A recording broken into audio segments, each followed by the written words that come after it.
Chapter 8. A Halloween Surprise.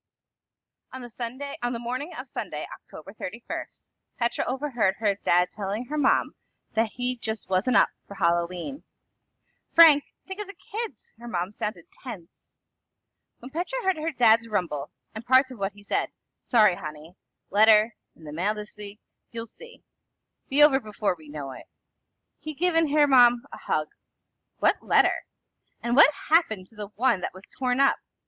What would be over? Did their family need money? Would they have to move? Petra suddenly longed to tell Miss Hussey that what she just realized. Important letters couldn't be talked about because they always held secrets.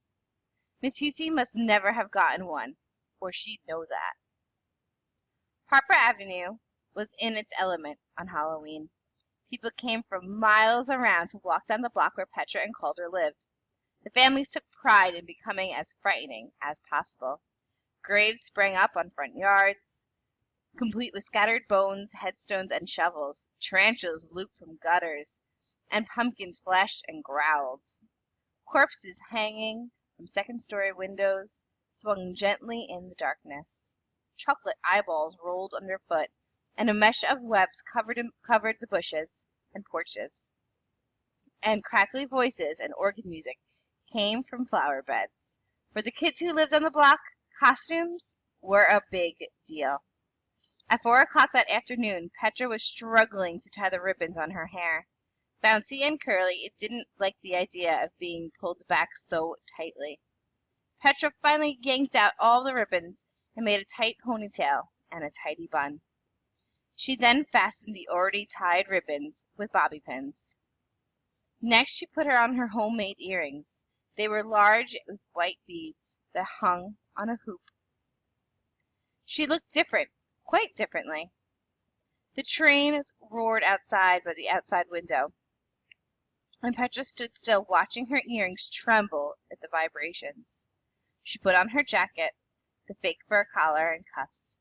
She had sewn carefully trimmed pieces of an old Dalmatian costume into the yellow sweater. She was ready. Lowering her lids a fraction of an inch and smiling a smile that was more an idea than a movement. She looked at herself sideways in the mirror. She felt filled, at least for the moment, with the easy elegance of the writer in her dream. Just so you guys can see, this is that writer that was in her dream. The yellow coat with those spots on it. The way that she's looking and those earrings are really important. When Petra opened the door, there was Calder on the front porch wearing a large red letter made out of taped together cardboard squares. "Hi, Calder." Petra. She suddenly wished she hadn't done all the stuff to her hair, and instinctively pulled back out of the light. "You look like something I've seen. I mean, just like a painting." "I do," mumbled Petra. How did you think of dressing up like her?" "Like who?" Petra looked at Calder directly, now frowning slightly.